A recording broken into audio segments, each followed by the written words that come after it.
Hey, I'm Russ Frushtick. It's October 16th, 2013, and this is the Mobile Watch List. First up this week, we have Random Runners, which comes from the Random Heroes developer. This time, they're doing a bit more running. So essentially, Random Runners comes in the spirit of Random Heroes. You're still picking from a number of different characters and running them through different levels. Here, though, you don't really have to worry about going left and right. It's just running. Yeah, like a Forever Runner.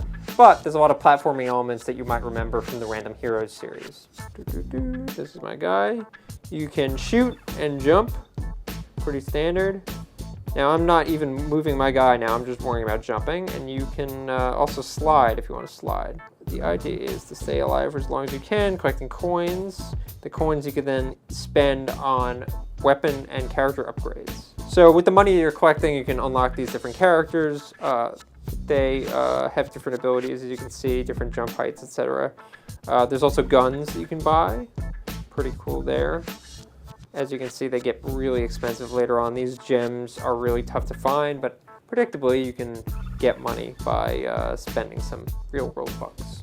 So I really like Random Heroes. I don't like Random Runners quite as much, but it's got that same charming art style, and it's cute, and its controls are simple, so you might get a kick out of it. Next up this week, we have Typewriter, which explores typography throughout the ages while in a platforming game. The game just starts off in this cave, and you're like, oh, why am I in this cave? And there's the title, Typewriter, I'm like a caveman coming out. Oh, now we're gonna explore some Gothic text. And then as you progress, there's different forms of text. So here we are in the Middle Ages, our two balls rolling around. So the idea is it's a puzzle, and we need that third ball to complete the puzzle. Let's see if I can't go back up here and do a little jump and push the ball. There we go.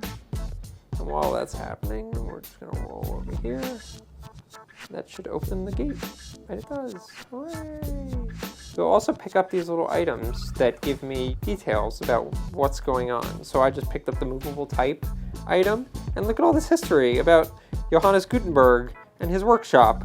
It feels almost like an art project, but with a game stuffed in there. Not in a bad way. It's actually a pretty fun platforming game, but you're also learning at the same time. So you might take issue with that. If you don't like learning while playing video games, Typewriter might not be the game for you.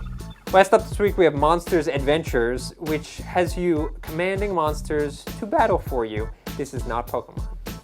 So, Monsters Adventures has this cutesy art style. You're this little bald gentleman walking around town. You can talk to villagers and buy fruit, etc. But the real reason to do all this stuff is the monsters. Right now, I'm using my monster to fight these jerks. They're really bullies. I hate them.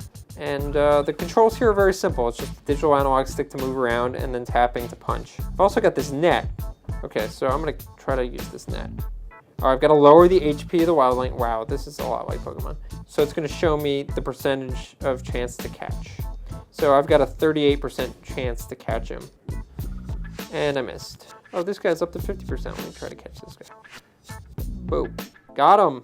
So the idea is you can then use these monsters that you're catching to upgrade your current monster, unlock more monsters, etc., etc. In the end, it's just to make your character stronger, and obviously different monsters perform better with different enemies, so on and so forth. Again, kind of like Pokemon. So if you're looking for a more action-y Pokemon, Monsters Adventures might be worth checking out.